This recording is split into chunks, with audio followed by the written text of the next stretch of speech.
Hi everyone, my name is Dr. Pooja and welcome to my channel. If you're new here, then अगर आप पहली बार देख रहे हैं तो please subscribe to my channel and let's start today's topic, that is hair care.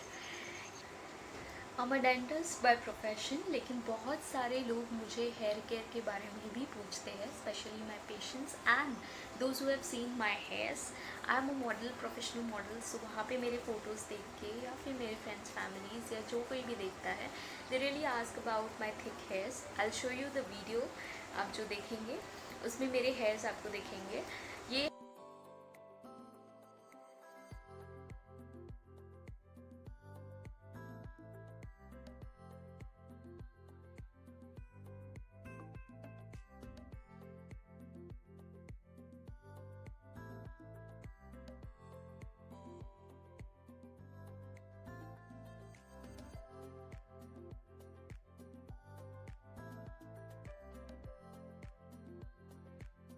है quarantine में 3 months का ग्रोथ, जो मैंने हेयर्स कट ही नहीं किए बिल्कुल भी, सो उनका लेंथ काफ़ी बढ़ गया. लेकिन लास्ट 1 महीने में मेरी तबीयत थोड़ी सी ख़राब हो गई थी, तो उसके कारण मेरा हेयर फॉल बहुत ज़्यादा हो गया था. हेयर फॉल मुझे कभी नहीं होता, मुझे हेयर्स की कोई प्रॉब्लम नहीं है वैसे, बट पता नहीं लास्ट 1 मंथ में काफ़ी हेयर फॉल स्टार्ट हुआ था. सो मैंने वो हेयर फॉल कैसे कंट्रोल किया एंड मेरे ओन पर्सनल एक्सपीरियंस से मैं आपको कुछ टिप्स शेयर करना चाह रही हूँ. Please to keep watching. पहले तो हमें ये देखना है कि हम हेयर ऑयलिंग कैसे कर रहे हैं. पहले अगर आपके बहुत ज़्यादा डैमेज्ड है और बहुत ज़्यादा हेयर फॉल हो रहा है, तो सबसे पहले आपने काम करना है, डोंट कोम योर हेयर, जैसे है वैसे रहने दीजिए and just use the hair oil.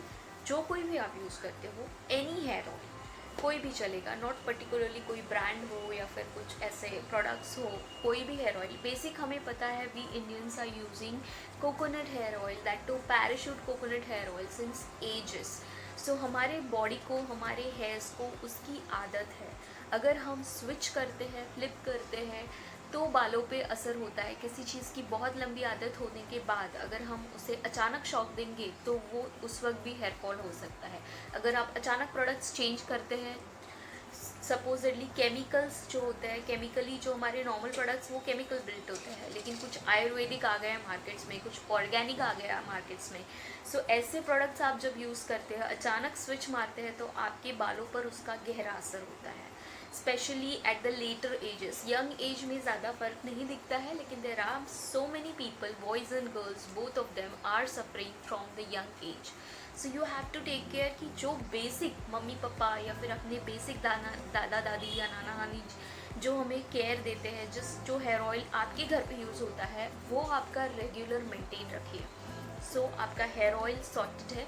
अगर आप कोई ऑर्गेनिक यूज़ कर रहे हैं हेयर ऑयल, तो let me talk about first आपको हेयर ऑयल कौन सा और कितने प्रोपोर्शन में लेना है.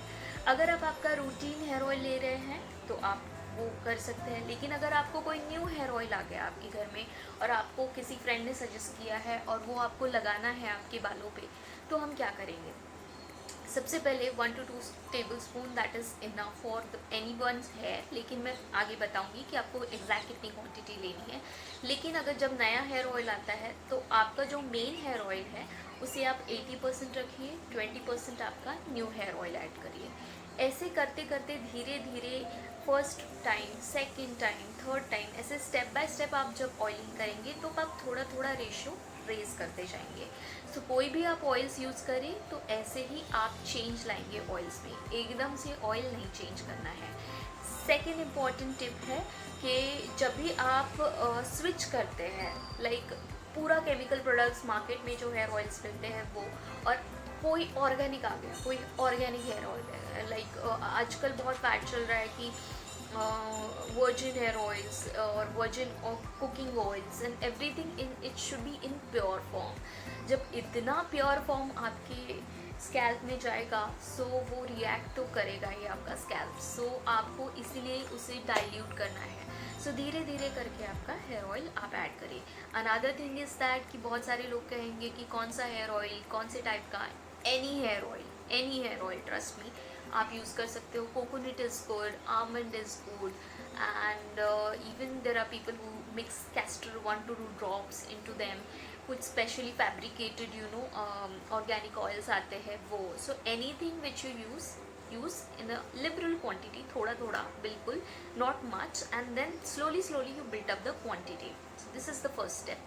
सेकेंड टिप ये है कि हमारे यहाँ मिथ है कि हम बहुत गर्म करके तेल यूज़ करते हैं. सो गर्म करना भी इतना अच्छा नहीं होता. एक्चुअली बॉडी को एकदम गर्मा गर्म किसी चीज़ की ज़रूरत नहीं होती. बॉडी को हमेशा वार्म चीज़ें लगती हैं, जो मीडियम वार्म हो, नॉट वेरी वार्म, जो अपनी बॉडी टेम्परेचर सह कर सके. सो आपको क्या करना है, एनी ऑयल, आपको कोई हेयर ऑयल गर्म करने की ज़रूरत नहीं है, नो नीड एट ऑल. आप जैसे कोई भी हेयर ऑयल आप थोड़ा पाम पे लो, अगर आप मिक्स करते हो तो एक अच्छे से क्लीन कंटेनर में उसे मिक्स कर लीजिए और फिर आपके पाम पे लेके अच्छे से उसे रब करिए. इस तरह से जब आप रब करेंगे तब आपका hair oil automatic body temperature से थोड़ा ऊपर वार्म हो जाएगा. और ऐसे जब वार्म हो जाए तो आप स्लोली रूट्स पे ऐसे प्रेस कर दीजिए हल्के हाथ से. एंड देन ये जो टिप्स है सिंगापोर्स या सो ये टिप्स से आपको धीरे धीरे ऐसे मसाज करना है. अगर हेयर फॉल है तो कोम मत करिए, डायरेक्ट आप धीरे धीरे करके रूट्स में हेयर ऑयल लगाइए.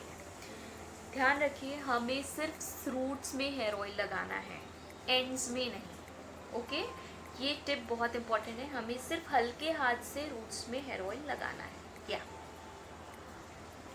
अब ये है कि ऑयल कितना लें. ऑयल, कोई बोलेगा मेरे बाल लंबे हैं, कोई बोलेगा मेरे बाल छोटे हैं, सो हम कितना हेयर ऑयल लें. सो मैं कहूँगी आप ना पहले हेयर ऑयल लगाना चालू करो धीरे धीरे. जस्ट डू वन रब, do on the scalp, divide in sections, आगे पीछे लेफ्ट राइट.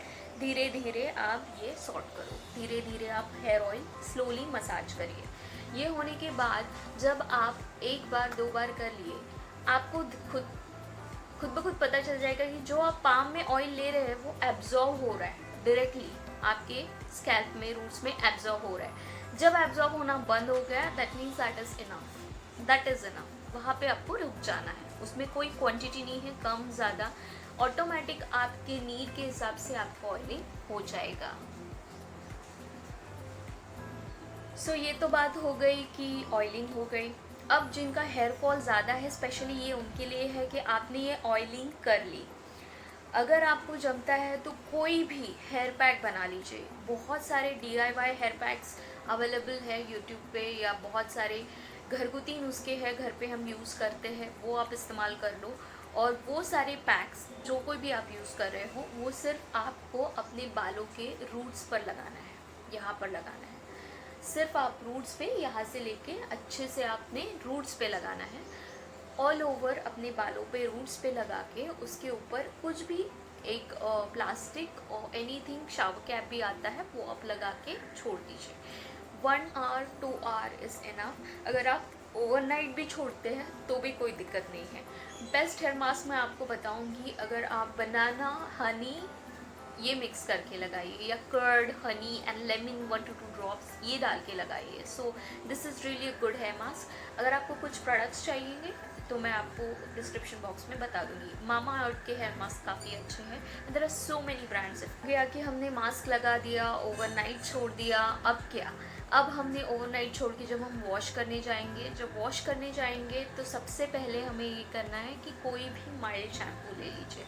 जो भी आप शैम्पू लेंगे, हाथ में थोड़ा सा डाइल्यूट करके या फिर किसी छोटे से कप में डाइल्यूट करके उसे धीरे धीरे स्कैल्प पे लगाइए, लैदर करिए. सिर्फ आपको स्कैल्प पे ही लैदर करना है, लेकिन बहुत नहीं घिसना है, बहुत बाल नहीं घिसने हैं. You just have to slowly this way you have to lather up the hairs. और नीचे शैम्पू मत लगाइए, ओनली जो ऊपर का शैम्पू आता है उसे स्लोली रब करते हुए हल्के हाथों से वार्म वाटर के साथ उसे धो लीजिए. बालों को धोते वक्त वार्म वाटर इस्तेमाल करिए, ना ज़्यादा ठंडा ना ज़्यादा गर्म, वार्म वाटर. सो ऐसे आप करोगे तो बाल अच्छे से क्लीन हो जाएंगे. Then apply your conditioner, and conditioner आपको अगेन रूट्स पे ज़्यादा लगाना है. एंड हल्का फुल्का आप वही को लेके जब आप रैप करोगे तो उस पर स्कैल्प पे आ जाता है. So these are this. जब आपका हो जाए 2-3 मिनट का वॉश, शैम्पू हो जाएगा, 2-3 मिनट आप थोड़ा अपना कंडीशनर रख लीजिए और आप बाल धो लीजिए. That's it. बहुत खिसते हुए बाल नहीं धोने हैं। अगेन थर्ड स्टेप इज़, जब आपके बाल धोना हो जाए, बालों के धोने के बाद आप क्या करेंगे, गीले बालों में आप कोम नहीं करेंगे। दैट इज़ वन थिंग, आप कोम बिल्कुल नहीं करेंगे। अब तक हमने कोम नहीं किया है। आप गीले बालों पे अपना हेयर सीरम लगाओ, कोई भी हेयर सीरम, एनी लिवॉन आ गया है, या स्ट्रीक्स के है अच्छे, मैट्रिक्स के है अच्छे, गार्नियर के है, there are so many hair serum, Pantene is again Pro V, that hair serum is also very good. So आप ये हेयर सीरम अपने बालों पे, गीले बालों पर लगाइए। Do not comb your hair, I am repeating, do not comb your hair. इसके बाद जब आप अच्छे से उन्हें लगा लें, then just wrap it in a small cotton का टॉवल और कॉटन टी शर्ट आता है, उसमें रैप करके आप थोड़ी देर बालों को रख दो। वैसे ही थोड़ा सूखने के बाद यू कैन, आपके पास कोई भी है जो जिसमें आप क्लीन कर रहे हो, सिर्फ आपको ऐसे डैप करना है बालों को, सिर्फ डैप करना है। यू डोंट हैव टू, बहुत लोगों को झटकने की आदत होती है, बहुत कुछ करने की आदत होती है। No, don't do that, that will आपके again inculcate split ends and everything. बाल जिनका हेयर फॉल ज़्यादा है उनके तो और भी बाल गिरेंगे। सो दैट इज़ दैट, ये हो गया। इसके बाद आपके थोड़े जब सेमी ड्राई बाल हो जाए, थोड़े से सेमी ड्राई या टोटली ड्राई, ब्लो ड्राई भी यूज़ नहीं करना है। डोंट यूज़ एनी हीट और कोल्ड ड्रायर, एनीथिंग। जैसे नेचुरल है वैसे उन्हें ड्राई होने दीजिए। उसके बाद आप बड़ा टूथेड कोम होता है, जिसके बड़े बड़े दांत होते हैं जिस कंघी के, उससे आपने ब्रश करना है हल्के हाथ से, हल्के हाथ से। जब भी आप ब्रश करोगे तो आपको पहले नीचे से ब्रश करना है, उसके बाद धीरे धीरे ऊपर से ब्रश करना है। ओके, ऐसे करके आपने ब्रश करना है। इसका मेन अब इसका फ़ायदा क्या है कि जब आपके हेयर फॉल ज़्यादा है, ना आपने फर्स्ट स्टेज में कंघी की, ना आपने धोते वक्त कुछ कंघी किया, उसके बाद आपने उसे अच्छे से सूखने दिया, उसके बाद आप फोर्थ स्टेज पे कंघी कर रहे हो, तो आपके जितने बाल झड़ने हैं ना, वो सिर्फ एंड स्टेज पे झड़ेंगे। क्योंकि कभी भी हेयर फॉल जो जिनका ज़्यादा होता है वो देखेंगे, जब भी हम कोम कर रहे हैं, हाथ लगा रहे हैं, बाल गिर रहे हैं, हाथ लगा रहे हैं, बाल गिर रहे हैं। सो ये जो चीज़ें होती है, तो ये छोटे छोटे स्टेप्स है जिसमें आप हेयर फॉल कंट्रोल करो। वन वॉश में आपको रिजल्ट मिलेगा। वन वॉश में you will see that your hair fall have stopped, control 50%। With fifth tip is, आप स्टाइलिंग करते हो, कोई भी हीट स्टाइलिंग, और आपको स्ट्रेटनिंग कर रहे हो, कर्लिंग कर रहे हो, कुछ भी कर रहे हो, प्लीज़ यूज़ हेयर सीरम और हीट प्रोटेक्टिंग मिस्ट, जो कुछ भी आते हैं वो प्लीज़ इस्तेमाल करें। उसके बिना do not use anything. And best oils and best hair serums मैं आपको सजेस्ट करूँगी। इवन बहुत सारी प्रोडक्ट्स हैं, कुछ मैं आपको बता देती हूँ और कुछ मैं लिंक कर दूँगी डिस्क्रिप्शन बॉक्स में, आप वहाँ जाके चेक कर सकते हैं and you can order them. Few products are really good, वो मैं आपको बता देती हूँ। दिस वन इज़ बायोटीक का ये माउंटेन इबोनी सीरम है, hair serum. This is really good product, मैंने पर्सनल यूज़ किया, मेरी पूरी बॉटल ख़त्म हो गई है। This is really nice. इसको, ये काफ़ी रनी है, लिक्विड ही इसकी कंसिस्टेंसी है। इसको सिर्फ आप पाम पे लेके ऐसे ये करके ओनली रूट्स पे प्रेस कर दो धीरे धीरे, एंड ये आप नॉर्मल हेयर्स पे भी इस्तेमाल कर सकते हैं। नो नीड टू हैविंग गीला हेयर्स और वॉश करके ऐसे। एंड सेकेंड इज़ दिस मामा अर्थ का आर्गन हेयर मास्क, ये मैं यूज़ करती हूँ and this is really very nice mask. ये मेरा आज ख़त्म हो गया, पूरा डब्बा खाली हो गया मेरा। सो this is really a good mask. अगर आपको चाहिए तो मामा अर्थ के हेयर मास्क आप ट्राई करो, they are really good. And yeah, these are the few tips about the hair care. And ये सभी हेयर केयर्स के लिए, मतलब सभी बालों के लिए, सभी के, male female, anyone can take care like that and you will see a difference. Try that. अगर आपको कुछ अच्छा रिजल्ट मिले तो please do share with me and या, मिलते हैं अगले वीडियो में। Bye, take.